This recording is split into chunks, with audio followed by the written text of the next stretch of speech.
Doutora, e quando acontece da separação do casal, é comum às vezes, não é comum, né, mas acontece muito de ter aquela situação de medida protetiva, onde um não pode se aproximar do outro.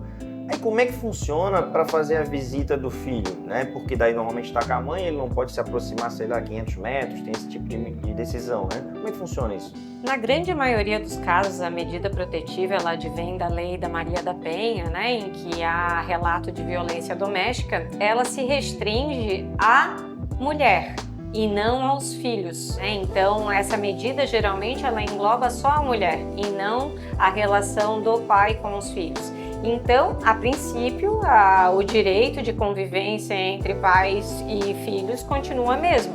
Só que aí a gente esbarra nessa situação em que quem é que vai conversar sobre qual dia que vai haver essa convivência, se vai pegar na escola, se não vai.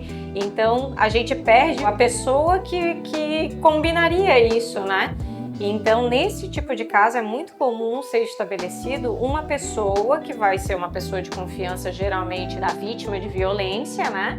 Que vai intermediar, porque quando a gente tem uma medida protetiva, não é só aproximação. Eu não posso fazer nenhum tipo de contato com essa pessoa. Nem WhatsApp? Nem WhatsApp, nem telefone, nem por e-mail, nada. Então, haverá uma exceção de comunicação por intermédio de um terceiro. Ou seja, né, se eu sou vítima de violência doméstica, eu vou estabelecer que a minha mãe vai fazer essa ponte.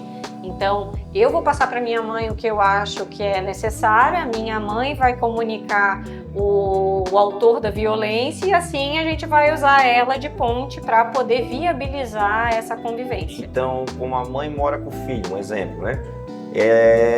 O pai não pode ir lá buscar a criança se a mãe estiver em casa. Não pode. Em regra, o ideal é que essa criança seja entregue em uma distância daquela que é a permitida, né? Pode haver casos de exceções que essa pessoa só possa se aproximar no dia em que vai ter que buscar o filho.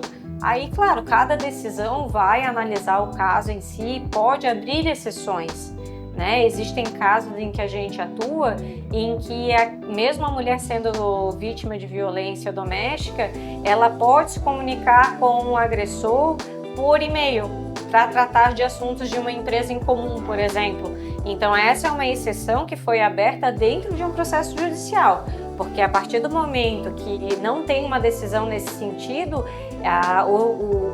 o autor da violência vai transgredir aquela decisão e nem mesmo a vítima de violência pode fazer esse contato, porque é como se ela dissesse que ela então não estava passando por uma situação tão grave assim que necessitasse de uma medida protetiva, né? Então isso pode até ser usado a favor do agressor. Sim. Olha, ela está entrando em contato comigo.